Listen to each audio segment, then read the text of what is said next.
Hello बच्चों, आपका स्वागत है श्याम सर की क्लास में। बच्चों, आज हम भौतिकी के महत्वपूर्ण सूत्र जो फार्मूला है उसको आगे बढ़ाते हैं। पहले भाग में हमने पहले और दूसरे चैप्टर के फार्मूले डाल दिए हैं। बच्चों, लगभग 30 से 32 फार्मूले हैं, उसको आप एक बार रिवीजन कर लीजिएगा। बोर्ड एग्जाम में जाने से पहले एक बार इन फार्मूलों को आप जरूर रिवीजन करें, जिससे आपका ये सारे फार्मूले रिवीजन रहेंगे तो इस पर न्यूमेरिकल से आसानी से कर सकते हैं। तो चलिए बच्चों, बिना देर किए हुए हम लोग अध्याय 3 के महत्वपूर्ण फार्मूले जो हैं, आपके महत्वपूर्ण सूत्र जो भी हैं, आपके सामने यहाँ पे हम बता रहे हैं। चलिए ध्यान से देखिए बच्चों, अध्याय 3 का आपका फार्मूला जो पढ़ा है, अनुगमन वेग। अनुगमन वेग या अनुगमन या अपवाह वेग भी कहते हैं इसको। तो अपवाह वेग का फार्मूला वीडी बराबर EV/ml इंटू टाउ, जहां पे ई है इलेक्ट्रॉन पर, एक इलेक्ट्रॉन पर आवेश है, m है एक इलेक्ट्रॉन का द्रव्यमान है, v है विभवांतर जिसके द्वारा यह इलेक्ट्रॉन त्वरित होता है, और टाउ है श्रांति काल है इसका। तो चलिए दूसरा वाला फार्मूला है अनुगमन या अपवाह वेग तथा वैद्युत धारा में संबंध। तो अनुगमन वेग या अपवाह वेग तथा वैद्युत धारा में जो संबंध का फार्मूला है, I बराबर NEA इंटू VD। n है नंबर ऑफ इलेक्ट्रॉन, E है एक इलेक्ट्रॉन पे आवेश, A है जो चालक है उसका क्षेत्रफल है, VD है अनुगमन या अपवाह वेग होता है। तीसरा वाला फार्मूला है बच्चों आगे, धारा घनत्व। तीसरा क्या है? धारा घनत्व। धारा घनत्व J बराबर NEVD। n है नंबर ऑफ इलेक्ट्रॉन, E है एक इलेक्ट्रॉन पे आवेश, VD है अनुगमन वेग और J है धारा घनत्व का प्रतीक है। इस तरह से तीसरा फार्मूला हो जाएगा।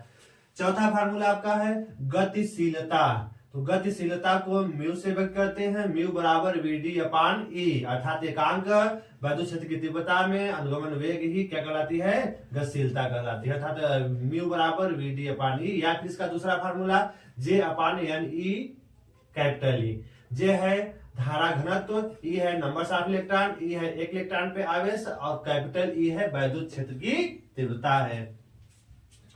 पांचवा आपका है फार्मूला इसी चैप्टर का, विशिष्ट प्रतिरोध या प्रतिरोधकता, जिसको रो से व्यक्त करते हैं। तो रो बराबर RA/L। R जो है जो प्रतिरोध बाह्य प्रतिरोध होता है, A जो है आपका तार का क्षेत्रफल है, L है तार की लंबाई है और रो है प्रतिरोधकता या विशिष्ट प्रतिरोध का प्रतीक है। अगला इसी तरह से आपका छठवां फार्मूला है विशिष्ट चालकता का। तो विशिष्ट चालकता का जो फार्मूला होता है, इसका प्रतीक, विशिष्ट चालकता का प्रतीक सिग्मा है। सिग्मा बराबर 1/ρ होता है। तो सिग्मा बराबर 1/ρ। और या तो दूसरा फार्मूला E/J होता है। E है वैद्युत क्षेत्र की तीव्रता, J है धारा घनत्व, अर्थात E और J का अनुपात विशिष्ट चालकता कहलाता है।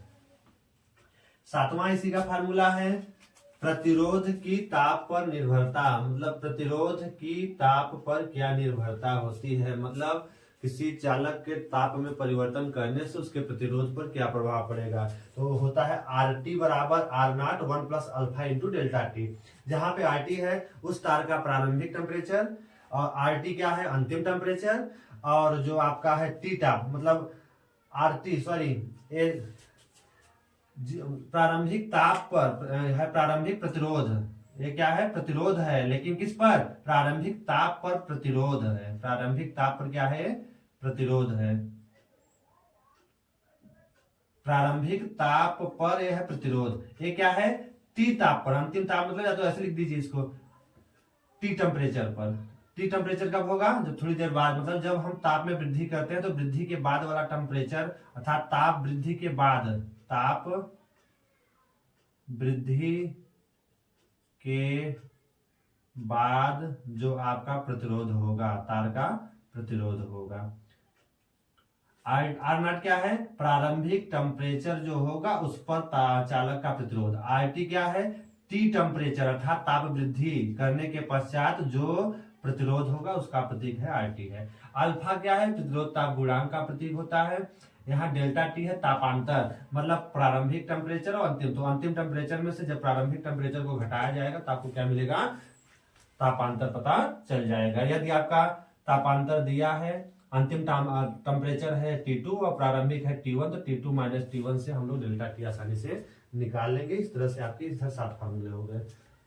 बच्चों, चलिए हम लोग आगे देखते हैं अध्याय 3 का अगला जो फार्मूला है, Tवें सेकेंड में तार में उत्पन्न उष्मा, अर्थात जो विद्युत ऊर्जा है उष्मा के रूप में हमें प्राप्त होती है। तो उष्मा का फार्मूला होता है H बराबर W/4.2 अर्थात एक कैलोरी में मान दिया है बच्चों, और या फिर VIT/4.2 या I²RT/4.2 या फिर V²T/4.2 इंटू R कैलोरी के बराबर होता है।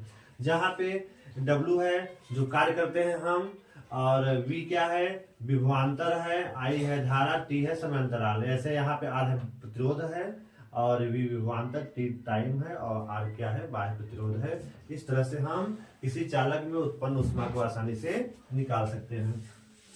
अगला, वैद्युत परिपथों में शक्ति का फार्मूला। किसी भी वैद्युत परिपथ में जो शक्ति आपकी होती है उसका फार्मूला है I²R, या इसका दूसरा फार्मूला है V²/R। जहाँ पे I है उस तार में प्रवाहित धारा, R है प्रतिरोध, V है विभवांतर, और इस शक्ति का मात्रक होता है वाट। इस तरह से आप वैद्युत परिपथों में शक्ति आसानी से निकाल सकते हैं। अब घरों में प्रयुक्त जो वैद्युत होती है उसको हम लोग यूनिटों में मापते हैं। तो घरों में प्रयुक्त जो वैद्युत है उसको मापने के लिए, तो घरों में प्रयुक्त वैद्युत को मापने के लिए यूनिटों की संख्या कैसे निकालेंगे? वाट गुणित घंटा गुणित दिन अपान 1000 से भाग देकर आसानी से निकाला जा सकता है। इस तरह से बच्चों हम लोग आसानी से निकाल सकते हैं यूनिटों की संख्या। आगे है सेलों के टर्मिनल विभवांतर, विद्युत वाहक बल तथा आंतरिक प्रतिरोध में संबंध का फार्मूला। E बराबर V+IR, जहां पे E है सेल का जो है विद्युत वाहक बल, V है सेल का टर्मिनल विभवांतर, I है सेल में प्रवाहित धारा, और R है सेल का आंतरिक प्रतिरोध। मतलब कोई सेल है ओपन सर्किट है तो उसके टर्मिनलों के बीच का जो विभवांतर है सेल का विद्युत वाहक बल कहलाता है। सेल जब प्रयोग में लेते हैं तो उस समय विभवांतर टर्मिनल विभवांतर कहलाएगा, और यह धारा बहेगी। R है सेल के अंदर इलेक्ट्रोलाइटिक मटेरियल में जो पदार्थ है उसमें जो वह विद्युत धारा के मार्ग में अवरोध उत्पन्न करता है वह है आंतरिक प्रतिरोध। अगला है सेलों के श्रेणी क्रम संयोजन में जो धारा होती है I बराबर NE/NR प्लस R। R है सेल का आंतरिक प्रतिरोध, R है बाह्य प्रतिरोध, E है सेल का विद्युत वाहक बल, N है इलेक्ट्रॉनों की संख्या। सेल, फिर N है सेलों की संख्या, कितने सेल जोड़ते हैं।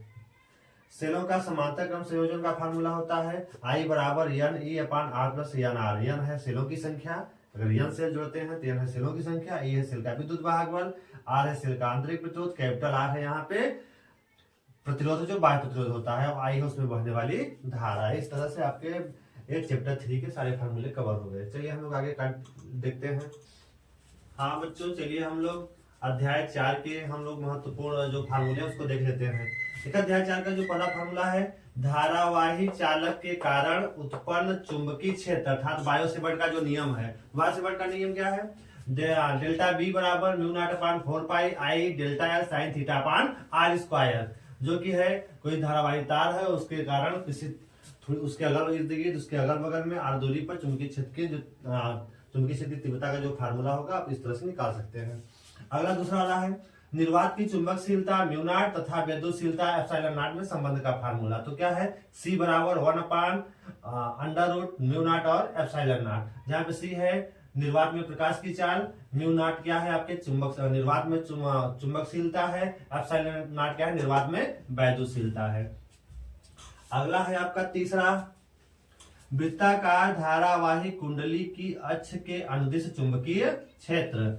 तो आपका वृत्ताकार धारावाही जो कुंडली है उसके अक्ष के अनुदिश चुंबकीय क्षेत्र जो है B बराबर μ0 NI/r² r² प्लस x² के होल करते 3/2, अर्थात N जो है उस वृत्ताकार धारावाही कुंडली में फेरों की संख्या, I है कुंडली में बहने वाली धारा, R है उस वृत्ताकार कुंडली की त्रिज्या, और यहाँ x है मतलब उस कुंडली जैसे आपकी कुंडली है, कुंडली से इसकी रेडियस अगर r हो गई तो x आपका क्या है, यहाँ से आप जो अक्ष पर P पॉइंट पे जहां पे आप चुंबकीय क्षेत्र निकालना चाहते हैं उसकी दूरी है x दूरी, उसकी दूरी क्या है x दूरी पर। इस तरह से आप x दूरी आसानी से निकाल सकते हैं। तो यह है x दूरी पर जो इससे हम लोग निकालते हैं तो उसकी है त्रिज्या दूरी। अगला फार्मूला है चौथा, वृत्ताकार धारावाही कुंडली के केंद्र पर चुंबकीय क्षेत्र। जो केंद्र पर चुंबकीय क्षेत्र होगा, अर्थात जब x का मान, x यहाँ से ले सकते हैं बच्चों, अगर x का मान 0 कर देंगे तो यह P पॉइंट आपका कहाँ स्थित हो जाएगा, केंद्र पे हो जाएगा P पॉइंट। अब केंद्र पर जब हो जाएगा तो वही केंद्र पर चुंबकीय क्षेत्र का formula mu naught I upon 2 pi r हो जाएगा। इस तरह से आपके 4 फार्मूले हो गए। अगला देखते हैं हम। हाँ बच्चों, चलिए हम लोग अगला देखते हैं, 5वां जो है इसी अध्याय का। 5वां का जो फार्मूला है, लंबी परिनालिका के भीतर चुंबकीय क्षेत्र B बराबर म्यू नॉट N अपान LI। अर्थात यदि बच्चों परिनालिका की लंबाई L है, उसमें कुल फेरों की संख्या N है, तो L लंबाई में N फेरे हैं तो N अपान L, तो यह है एकांक लंबाई में फेरों की संख्या। तो म्यू नॉट N अपान L इंटू आई, लंबाई दिया है तो आप L यूज करेंगे, और धारा उस कुंडली में उस परिनालिका में बहने वाली धारा, या फिर म्यू नॉट N आई, तो इस तरह से भी आप लगा सकते हैं। अगला है, एक समान चुंबकीय क्षेत्र में गतिमान आवेश पर बल। जो फार्मूला होता है F बराबर QVB साइन थीटा, मतलब कहीं एक समान चुंबकीय क्षेत्र है, एक समान चुंबकीय क्षेत्र अगर कहीं पर है, उसमें कोई अगर आवेश है, वो Q आवेश है और V वेग से गति करता है चुंबकीय क्षेत्र से कितने कोण पर, थीटा कोण पर, तो उस समय लगने वाला जो बल का फार्मूला F बराबर QVB साइन थीटा होगा। अगला है, धारावाही चालक में गतिमान आवेश पर बल। कोई धारावाही चालक है, धारावाही चालक है, उसमें जब इलेक्ट्रॉन चलेंगे, आवेश जब चलेगा तो उस पर लगने वाला जो बल होगा F बराबर IBL साइन थीटा से हम लोग निकाल लेंगे, जहां पे L है उस तार की लंबाई, B है एक समान चुंबकीय क्षेत्र, और I है उस तार में बहने वाली धारा। अगला है बच्चों 8वां, दो समांतर धारावाही तारों के बीच बल। अर्थात एक तार अगर ऐसे है, दूसरा ऐसे है, इसमें धारा I बह रही, इसमें भी धारा क्या बह रही, इसको I1 मान लीजिए, इसमें मान लीजिए I2, तो इनके बीच जो लगने वाले बल के लिए हम लोग फार्मूला यूज करेंगे इस तरह से। तो फार्मूला होगा F बराबर म्यू नॉट अपान 2 पाई और I1 I2, और यह है तार की लंबाई, और अपान R इनके बीच की दूरी जो है वो आप लगा सकते हैं।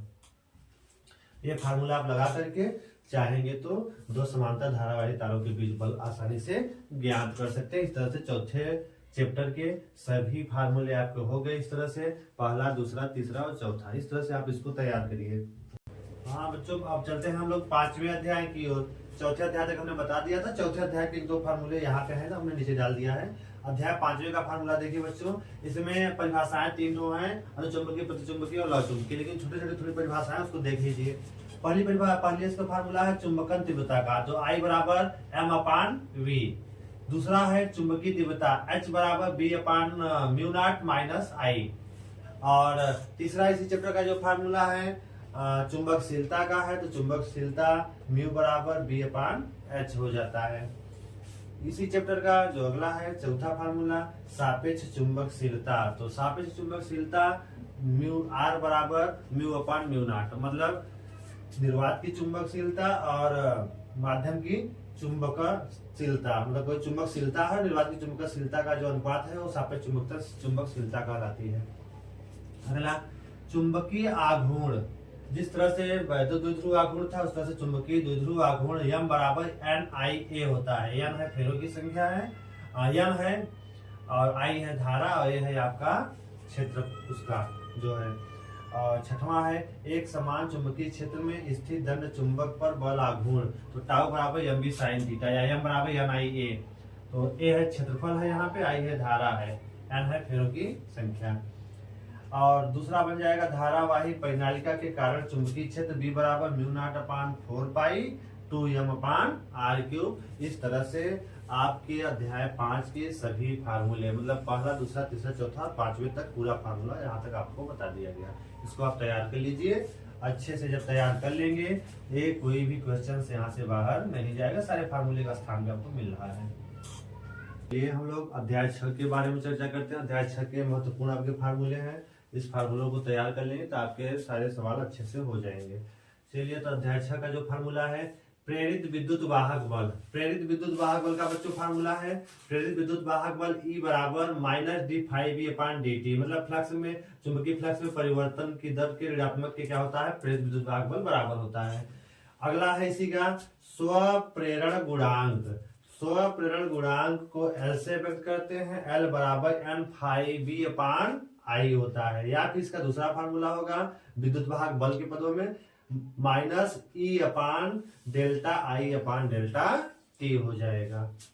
इसी चैप्टर का तीसरा फार्मूला लंबी परिनालिका का स्वप्रेरण गुणांक। तो लंबी परिनालिका का स्वप्रेरण गुणांक जो होगा L बराबर mu naught N square A upon L हो जाता है। N है परिनालिका में फेरों की संख्या, A है उसका क्षेत्रफल, L है परिनालिका की लंबाई, म्यू नॉट है निर्वात की चुंबकशीलता। इसी का चौथा सवाल जो है, चौथा का जो है फार्मूला समतल कुंडली का स्वप्रेरण गुणांक। समतल कोई कुंडली उसका स्वप्रेरण गुणांक L बराबर म्यू नॉट पाई N स्क्वायर R अपान क्या होता है 2 होता है। तो इस तरह से आप ये भी फार्मूले तैयार करेंगे। अगला है पांचवा इसी का कुंडली में संचित ऊर्जा U बराबर half L I not square, अर्थात L है आपका स्वप्रेरण गुणांक है और I है धारा, प्रारंभिक धारा, U है आपकी संचित ऊर्जा। इस तरह से आप कुंडली में संचित ऊर्जा का फार्मूला लगा के आप सवालों को हल कर सकते हैं। छठवां है महत्वपूर्ण इसका जो फार्मूला अन्योन्य प्रेरण गुणांक या अन्योन्य प्रेरकत्व भी कहते हैं। अन्योन्य प्रेरण गुणांक या अन्योन्य प्रेरकत्व, इसको m से डिनोट करते हैं। m बराबर N2 फाई 2 अपान I1, मतलब पहली कुंडली में धारा I1 प्रवाहित करने से और दूसरे कुंडली के फ्लक्स में क्या होता है जो परिवर्तन है, और N2 क्या है उसमें दूसरे कुंडली में फेरों की संख्या है। अगला इसी का है दो समाक्ष परिनालिकाओं के बीच अन्योन्य प्रेरकत्व का जो फार्मूला है या अन्योन्य प्रेरण गुणांक का जो फार्मूला है m बराबर mu naught N1 N2 A अपान क्या होता है L होता है। तो इस तरह से इन फार्मूलों को आप पढ़ के तैयार करेंगे और आपको आगे सवालों को हल करने में काम करेंगे। चलिए बच्चों, हम लोग अध्याय 7 के हम महत्वपूर्ण सूत्र को देखते हैं। अध्याय 7 का महत्वपूर्ण जो सबसे महत्वपूर्ण सूत्र पहला है, चुंबकीय क्षेत्र में घूमती कुंडली के सिरों के बीच प्रेरित विद्युत वाहक बल, अर्थात इसे ताक्षणिक प्रेरित विद्युत वाहक बल भी कह सकते हैं। इसका आपका फार्मूला हो जाएगा E बराबर E not sine omega T हो जाएगा। मतलब हम लोग E क्या है आपकी ताक्षणिक प्रेरित विद्युत वाहक बल, E नॉट क्या है अधिकतम प्रेरित विद्युत वाहक बल, मतलब ये आपकी प्रत्यावर्ती धारा, मतलब किसी क्षण जो प्रेरित विद्युत वाहक बल है वो E है, लेकिन यहाँ जो अधिकतम होगी वो क्या हो जाएगी E नॉट आपकी हो जाएगी। ये आपका है प्रेरित विद्युत वाहक बल का फार्मूला। उसी में ताक्षणिक प्रत्यावर्ती वोल्टता का फार्मूला तब क्या बन जाएगा, इसी से रिलेट करा दीजिए। V बराबर V not sine omega T, जहां पे V नॉट है अधिकतम विभवांतर। प्रत्यावर्ती धारा अगला है ताक्षणिक प्रत्यावर्ती धारा का जो फार्मूला बन जाएगा I बराबर I not sine omega T।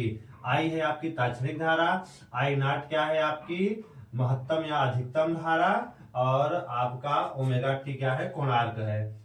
मतलब आपका अगर किसी क्षण धारा अगर हम लेना चाहते हैं तो धारा भी क्या हो जाएगी I हो जाएगी, लेकिन जब अधिकतम धारा होगी उस समय क्या कहलाएगी I नॉट कहलाएगी। इसी तरह से विभवांतर भी किसी ताक्षणिक मतलब किसी क्षण का विभवांतर V से व्यक्त किया जाएगा, लेकिन अधिकतम विभवांतर क्या होगा V नॉट। वैसे इधर भी हो जाएगा, V नॉट होगा, I नॉट होगा या फिर E नॉट से लिखेंगे। और किसी क्षण के लिए क्या लिखेंगे, V ताक्षणिक विभवांतर, I है ताक्षणिक धारा और E क्या है ताक्षणिक प्रेरित विद्युत वाहक बल है। अगला है प्रत्यावर्ती धारा से संबंधित छोटी छोटी 3 परिभाषाएं हैं। प्रत्यावर्ती धारा का आयाम जो होता है, आयाम का मतलब है अधिकतम धारा या अधिकतम विभवांतर ही उसका आयाम होता है। अगला है फार्मूला छोटा सा, प्रत्यावर्ती धारा की आवृत्ति क्या है, फ्रीक्वेंसी क्या है जो धारा, क्योंकि ये देखिए दोलन कर रही है तो इसकी फ्रीक्वेंसी जो है F बराबर ओमेगा अपान 2 पाई। ओमेगा क्या है कोणीय आवृत्ति है। और अगला है आवर्तकाल का फार्मूला T बराबर 2 पाई अपान ओमेगा है। इस तरह से आप इस फार्मूलों को तैयार कर लेंगे। अगला है इसी चैप्टर का फार्मूला प्रत्यावर्ती धारा का वर्ग माध्य मूल मान, अर्थात IRMS रूट मीन्स स्क्वायर, आई का रूट मीन्स स्क्वायर वैल्यू क्या होगा, आई नॉट अपान अंडर रूट 2। चूंकि बच्चों बार बार करंट यहाँ देखिए हर पॉइंट पे धारा का मान बदल रहा है, लेकिन हम लोग जो धारा का एवरेज मान लेते हैं उसे कहा जाता है धारा का रूट मीन्स स्क्वायर वैल्यू किसके बराबर होती है, आई नॉट अपान अंडर रूट 2 के होती है। इसी तरह से प्रत्यावर्ती वोल्टता का भी वर्ग माध्यम मूल मान रूट मीन्स स्क्वायर वैल्यू किसका, वोल्टता का, V naught upon under root क्या हो जाएगा, 2 हो जाएगा। तो इन सभी फार्मूलों को आप पढ़ करके अच्छे से तैयार करिए। हाँ बच्चों चलिए हम लोग उस अध्याय 7 के जो और बचे फार्मूले उसको देखते हैं। इन सभी फार्मूलों को आप अच्छे से पढ़ करके तैयार कर लीजिए, जिससे आपका पेपर बढ़िया से हो जाएगा। एलसीआर परिपथ की प्रतिबाधा के लिए फार्मूला, जेड बराबर under root R square plus X L minus X C का होल स्क्वायर। एक्सएल है जो प्रेरकत्व है उसका प्रतिरोध, एक्ससी क्या है जो संधारित है उसका प्रतिरोध है, और आर क्या है आपका जो आपका प्रतिरोध है उसका प्रतिरोध होता है। इस तरह से जेड क्या है इसकी प्रतिबाधा है, इस तरह से आप निकाल सकते हैं। अब एलसीआर परिपथ में कालांतर भी होता है, तो tan फाई, तो फाई का मान आप tan रिजल्ट ले जाके इन्वर्स करके निकाल सकते हैं। tan फाई बराबर X L minus X C upon R हो जाता है। इसी में धारती प्रतिघात पूछता है तो उसका फार्मूला हो जाता है एक्ससी बराबर 1 अपान ओमेगा सी। ओमेगा आपकी कोणीय आवृत्ति और सी क्या है आपका संधारित्र की धारिता है, तो निकाल सकते हैं। इसी तरह से प्रेरकी प्रतिघात का फार्मूला एक्सएल बराबर ओमेगा एल हो जाएगा, तो इसको भी आप यूज कर सकते हैं। अगला है एलसीआर परिपथ की अनुनादी आवृत्ति। सबसे ज्यादा बढ़िया इंपॉर्टेंट आपका जो फार्मूला सवाल पूछने के लिए उपयोगी है वो है अनुनादी आवृत्ति। रेजोनेंस आपकी फ्रीक्वेंसी है, तो रेजोनेंस फ्रीक्वेंसी का फार्मूला होगा एफ बराबर 1 अपान 2 पाई अंडर रूट 1 अपान एलसी हो जाएगा। इस तरह से आप अनुनादी आवृत्ति का फार्मूला भी तैयार कर सकते हैं। और पूछता है एलसीआर परिपथों में शक्ति क्षय का फार्मूला। पावर लॉस क्या होता है, तो पावर लॉस के लिए P बराबर B R M S I R M S cos phi. जो कास फाई है वो क्या है, पावर फैक्टर, शक्ति गुणांक भी कहलाता है। इस तरह से आप V R M S into Y R M S into cos phi से आप शक्ति क्षय ज्ञात कर सकते हैं। उसी में एक ठो बच्चों दिया है ट्रांसफार्मर भी है, तो ट्रांसफार्मर के जो ट्रांसफार्मर में दो कुंडलियां होती है, प्राथमिक कुंडली दूसरी होती है सेकेंडरी कुंडली। अगर प्राथमिक कुंडली में प्रेरित विद्युत वाहक बल क्या है, ईपी है प्राथमिक कुंडली के लिए, सेकेंडरी में प्रेरित विद्युत वाहक बल क्या है, ईएस है जो प्रेरण से उत्पन्न होगा। और अगर प्राथमिक में फेरों की संख्या एनपी है, सेकेंडरी में फेरों की संख्या एनएस है, तो इनमें जो संबंध का फार्मूला बनेगा ES अपान EP बराबर NS अपान NP। इन फार्मूलों का यूज करके आप ट्रांसफार्मर के प्राथमिक कुंडली और सेकेंडरी कुंडली में प्रेरित विद्युत वाहक बल अर्थात विभवांतरों का संबंध और उनके फेरों के संबंध से ज्ञात कर सकते हैं। अध्याय 8 को अब देखते हैं। अध्याय 8 के महत्वपूर्ण फार्मूले को देखते हैं। ये सभी फार्मूले हम दे रहे हैं कि एक बार बच्चों एग्जाम में जाने से पहले आप रिवीजन जरूर कर लेना, ठीक है बच्चों। चलते हैं हम लोग आगे 8वें अध्याय की ओर। विस्थापन धारा ID बराबर epsilon naught D phi upon dt, इसका फार्मूला होता है विस्थापन धारा। डिस्प्लेसमेंट करंट का फार्मूला। अगला है मैक्सवेल के जो 4 समीकरण है, महत्वपूर्ण 4 समीकरण जिन्होंने मॉडिफाई किया था। इनके स्वयं के समीकरण नहीं है, पहले दिए गए समीकरण थे, इसको इन्होंने मॉडिफाई किया है। मॉडिफाई करके 4 समीकरणों को यहाँ बताया है। विद्युत संबंधी गॉस का जो नियम है, क्लोज सर्किट में vector E into vector D ए, जो इनका अदिश गुणन है वो किसके बराबर होता है, क्यू अपान एप्सिलॉन नॉट गुणन के क्या होता है, बराबर होता है।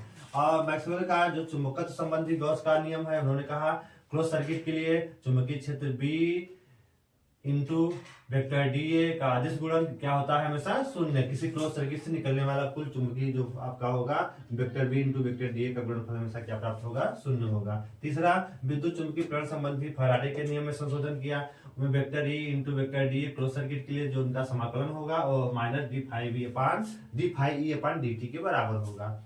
अगला इन्होंने चौथा दिया एम्पियर मैक्सवेल परिपथीय नियम। इसमें इन्होंने कहा क्लोज सर्किट के लिए जो समाकलन होगा बी इंटू डी एल, जो सदिश इनका जो vector B into vector D L का जो अदिश गुणन होगा mu naught I C plus I D के बराबर होगा। और इसी चैप्टर में इन्होंने ये भी फार्मूले, तो 4 इनके मैक्सवेल के महत्वपूर्ण समीकरण है जिसको आप आसानी से पढ़ के तैयार कर सकते हैं। किसी का एक और महत्वपूर्ण फार्मूला है जो सवाल पूछता है चुंबकीय ऊर्जा घनत्व, तो यू एम बराबर half B square upon mu naught. और इसी में विद्युत ऊर्जा घनत्व भी पूछता है, यूई बराबर half epsilon not E square, अर्थात जो इन्होंने बताई थी कि जो विद्युत चुम्बकीय तरंगे जो चलती हैं फ्री स्पेस में चलती हैं तो वो परिवर्तनीय चुंबकीय क्षेत्र परिवर्तनीय वैद्युत क्षेत्र बदलता है, फिर परिवर्तनीय वैद्युत क्षेत्र से क्या उत्पन्न होता है, परिवर्तनीय चुंबकीय क्षेत्र उत्पन्न होता है। तो उनमें जो चुंबकीय ऊर्जा घनत्व और विद्युत ऊर्जा घनत्व का फार्मूला होगा इस तरह से होगा। इस तरह से बच्चों आपका हम फर्स्ट पेपर फिजिक्स कक्षा 12 फर्स्ट पेपर के चैप्टर पहले से लेकर चैप्टर 8वें तक के सभी महत्वपूर्ण फार्मूले आपको हमने बता दिया। इन सभी महत्वपूर्ण फार्मूलों को आप पढ़ करके आप अच्छे से तैयार कर लीजिए।